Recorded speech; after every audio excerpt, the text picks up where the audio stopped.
Assalamualaikum warahmatullahi wabarakatuh. Halo semuanya, selamat datang di channel kami. Pada video kali ini kita akan belajar salah satu aplikasi yang populer, yaitu aplikasi pengolah kata Microsoft Word. Semoga cara saya menjelaskan dapat membantu Anda dalam belajar, dan langsung saja kita menuju ke penjelasannya. Dalam era digital yang terus berkembang, kemampuan untuk mengoperasikan perangkat lunak perkantoran menjadi semakin penting. Salah satu perangkat lunak yang paling dominan dan berguna dalam dunia perkantoran maupun akademik adalah Microsoft Word. Microsoft Word merupakan program pengolah kata yang telah menjadi standar industri dan digunakan secara luas di dunia dalam berbagai bidang pekerjaan. Microsoft Word adalah aplikasi untuk menghasilkan dokumen. Contohnya membuat surat, laporan, proposal, dan dokumen-dokumen penting lainnya dengan terstruktur rapi dan profesional. Jika kita bisa menguasai aplikasi Microsoft Word, maka kita akan dapat mengoptimalkan efisiensi kerja dan menghemat waktu. Mengapa? Karena di dalam program ini menyediakan berbagai fitur otomatisasi seperti pembuatan daftar isi, penomoran halaman, dan mail merge, dan pengaturan daftar pustaka. Ini sangat-sangat membantu kita dalam mengelola dokumen yang panjang dan kompleks dengan lebih efisien. Selain itu, program ini juga terdapat fitur-fitur seperti format teks, pengaturan margin, pengaturan gambar, grafik, serta pengaturan tabel untuk menciptakan dokumen yang terlihat menarik dan mudah dibaca. Nah, oleh karena itu, belajar dan mengasah keterampilan dalam mengoperasikan Microsoft Word adalah investasi yang berharga dalam meningkatkan kemampuan kerja dan produktivitas, khususnya dalam era digital saat ini. Oke, selamat datang di kelas online bersama saya Ahmad Suhudi. Di video kali ini kita akan mencoba mempraktekkan fitur otomatis dalam Microsoft Word, yaitu membuat daftar isi otomatis, yang kedua membuat daftar tabel dan gambar otomatis, ketiga membuat daftar pustaka otomatis. Berhubung materinya ada 3 topik, maka video ini juga akan dibagi menjadi 3 part atau bagian. Ya, tentunya agar memudahkan Anda dalam menguasai keterampilan tersebut. Pastikan Anda menonton semua video tutorialnya agar tidak gagal paham ya. File latihan yang digunakan dalam video ini dapat Anda unduh di aplikasi Edlink dengan nama file latihan daftar isi, tabel, gambar, dan daftar pustaka. Ya, sesuai namanya, nantinya file ini akan digunakan untuk ketiga project, yaitu yang pertama membuat daftar isi, yang kedua adalah membuat daftar tabel dan gambar, dan yang terakhir adalah membuat daftar pustaka. Oke, langsung saja ke tutorial pertama, yaitu membuat daftar isi otomatis. Baik, pastikan Anda mengunduh file latihan yang telah tersedia, dan ini adalah tampilan dari file latihan itu sendiri. Di sini ada beberapa halaman yang akan kita cobakan nanti untuk membuat 3 project, yaitu daftar isi, daftar gambar, daftar tabel, dan juga daftar pustaka. Nah, di halaman dokumen ini ada beberapa contoh ya yang bisa kita gunakan nanti. Ya, jadi kurang lebih ada 35 halaman. Nah, untuk langkah pertama dalam membuat daftar isi adalah kita harus membuat yang namanya page number terlebih dahulu. Tujuannya adalah supaya halaman kita itu mempunyai nomor. Nah, caranya adalah kita menuju ke menu insert, terus pilih page number, terus pilih bottom of page karena kita akan menaruh halamannya nanti di bawah halaman, nomor halamannya di bawah ya. Dan kita pilih plain number 2 supaya letaknya itu di tengah. Ya, seperti ini contohnya ya. Jadi di dokumen ini sudah aktif yang namanya nomor halaman. Nah, langkah kedua yang bisa kita lakukan adalah kita mengaktifkan dulu panel navigasi. Caranya adalah dengan mengkombinasikan Ctrl F ya, Ctrl plus F. Nah, nanti di sini akan muncul navigation. Tujuan navigasi ini adalah untuk memudahkan kita nantinya menyusun yang namanya daftar pustaka itu, daftar isi itu sendiri. Nah, langkah yang ketiga adalah kita akan menandai untuk setiap judul yang ada pada daftar isinya nanti ya. Untuk yang pertama saya menuju ke kata pengantar dulu. Nah, kata pengantar ini karena dia adalah judul, makanya kita kategorikan sebagai heading ya. Nah, di sini adalah kita menggunakan heading 1. Jadi kita blok dulu kata pengantarnya, terus menuju ke klik kanan pada heading 1. Jangan langsung diklik, karena kalau langsung diklik itu akan berubah fontnya, berubah formatnya. Jadi kita tinggal klik kanan saja, terus update heading to match selections. Kalau berhasil, nanti di navigation panel akan muncul kata pengantar seperti ini. Oke, selanjutnya kita menandai yang daftar isi. Nah, ini tinggal langsung klik saja, tidak perlu klik kanan ya. Tinggal langsung klik kiri saja ya pada bagian heading 1 karena sudah sesuai dengan format yang tadi. Terus untuk daftar gambar pun demikian, tinggal klik saja. Untuk font stylenya itu adalah heading 1. Terus daftar tabel pun juga itu masih menggunakan heading 1. Bab 1 juga ini adalah heading 1.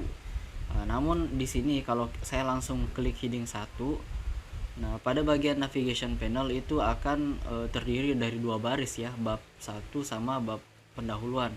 Mengapa? Karena di sini dia terbaca yang aktif itu adalah 2 baris ya. Jadi dia akan membaca ini dan ini.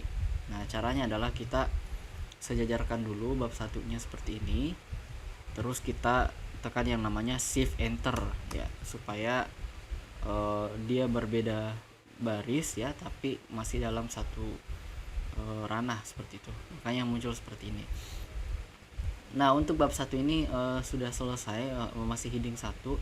Nah, untuk latar belakang ini adalah menggunakan heading 2. Mengapa? Karena dia adalah subjudul dari bab 1. Makanya kita blok dulu latar belakangnya ini, terus arahkan kursor ke heading 2, lalu klik kanan, terus update heading 2 to match selection. Nah, dia akan terbaca seperti ini latar belakang. Nah, untuk heading 2 ini sendiri saya akan rename ya, ganti namanya menjadi sub bab 1 ya, karena dia adalah sub bagian bab 1. Nah, kita langsung lakukan lagi penanda di sini untuk rumusan masalah ya. Kita menggunakan style yang ada di sini ya, sub bab 1. Langsung klik saja. Tujuan penelitian pun demikian, sub bab 1. Manfaat penelitian juga sub bab 1. Dan sudah berpindah ke bab 2. Nah, di bab 2 ini kita menggunakan style yang namanya heading 1 ya, karena dia adalah judul ya. Heading 1 ya, tapi seperti biasa di sini ada 2 lagi, jadi kita sejajarkan seperti ini, lalu tekan shift enter. Nah, untuk tinjauan pustakanya ini itu adalah heading 2. Tapi kalau kita menggunakan style subbab 1 di sini, dia akan melanjutkan urutan nomor ya pada poin sebelumnya. Jadi di sini A, B, C, D, langsung di sini terbaca E. Ya, karena dia akan melanjutkan style dari subbab 1. Makanya pada bagian sini kita akan membuat yang namanya style baru, tapi dengan menggunakan format heading 2 juga. Ini kita Ctrl Z dulu. Caranya adalah kita blok dulu bagian tinjauan pustaka, terus kita pilih bagian sini ya, more. Lalu kita akan membuat create a style ya, kita akan membuat style baru. Nah, kita berikan nama dengan subbab 2 ya. Lalu jangan langsung di OK, kita klik modify terlebih dahulu. Nah, di bagian modify ini, karena dia di sini adalah style based on-nya adalah paragraf ya, padahal kita kan maunya dia stylenya adalah heading 2. Makanya kita pilih saja di sini adalah heading 2. Nah, ini heading 2 ya.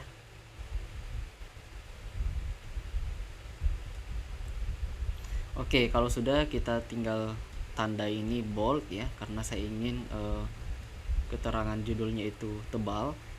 Lalu kita klik saja OK. Nah, di sini sudah terbaca ya. Nah, jadi urutannya kembali normal, A tinjauan pustaka. Nah, untuk yang sini adalah kita akan menggunakan yang namanya heading. Kalau tadi ini bab adalah heading 1, tinjauan pustaka ini heading 2, berarti ini adalah heading 3 karena dia sub-bab dari bab 2 ini. Nah, kita arahkan lagi kursor ke heading 3. Arahkan saja ya, terus klik kanan, update heading to 3 to match selection, seperti itu. Nah, selanjutnya kita tandai lagi, ini adalah heading 3 juga karena dia masih anakan dari ini saya hapus dulu untuk nomornya. Terus heading 3 juga, terus ini juga heading 3, motivasi juga heading 3,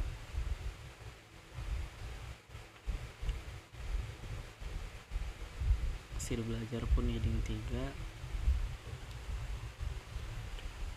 kerangka pikir kira-kira heading apa? Betul ya, jadi ini adalah heading 2. Kita akan menggunakan sub bab 2 ya.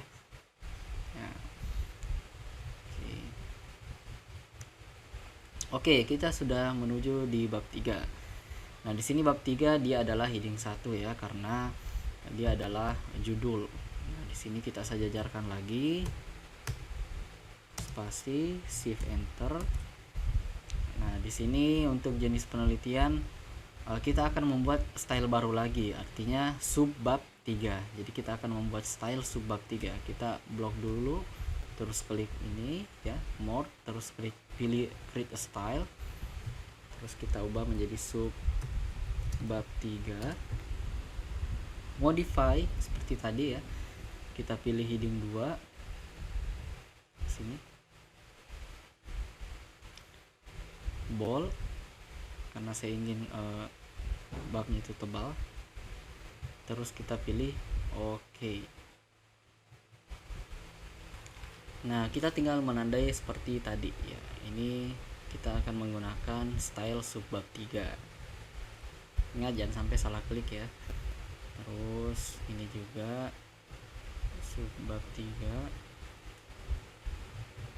Ini. Intinya pada bagian ini kita tinggal menandai saja sub-sub judul yang ada pada bab 3 ini dengan menggunakan style subbab 3 ya, yaitu based on-nya adalah heading 2. Kita tandai sampai akhir. Jangan lupa untuk daftar pustaka menggunakan format heading 1 ya. Nah, di sini kita telah menandai semua judul dan subjudul. Kalau kita ingin mampir ke subjudul tertentu, kita tinggal klik, maka kita akan diarahkan ke halaman yang kita klik. Langkah selanjutnya kita menuju ke daftar isi. Nah, daftar isi ini masih kosong ya. Jadi tadi proses yang telah kita lakukan adalah proses menginput. Artinya kita menandai semua yang mana menjadi struktur dari daftar isi itu sendiri dengan menggunakan styles ya. Di dalam styles itu sendiri kita bisa mendapatkan beberapa tipe seperti heading 1, heading 2, dan heading 3. Nah, bagaimana cara memunculkannya untuk daftar isi ini? Caranya sangat gampang. Kita tinggal menuju ke menu reference yang ada pada Word ini. Lalu kita memilih yang namanya table of contents. Nantinya di table of contents ini ya pilih saja misalnya di bagian yang pertama. Nah, sampai pada tahap ini kita telah berhasil memunculkan daftar isi yang telah kita buat tadi. Agar daftar isi ini bisa kelihatan lebih rapi dan lebih bagus lagi, kita sebenarnya bisa memodifikasi tampilannya secara otomatis. Caranya yaitu kita masuk kembali ke menu table of contents, lalu pilih custom table of contents. Lalu pada bagian format kita bisa mengubahnya menjadi format yang lain. Di sini saya mencontohkan menggunakan format formal.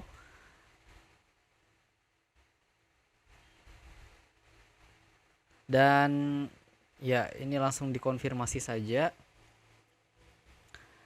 Dan dapat Anda lihat perubahannya pada bagian heading 1 dari daftar isi ini semuanya telah diboldkan ya, telah ditebalkan. Sedangkan yang lain itu tidak tebal, tapi telah tersusun secara rapi. Kalau sudah selesai, jangan lupa di save ya. Nah, itulah tadi tutorial daftar isi otomatis pada Microsoft Word. Semoga bermanfaat. Jangan lupa subscribe untuk mendapatkan tutorial yang lain. Like jika suka, share jika bermanfaat. Sampai jumpa di video selanjutnya dan terima kasih.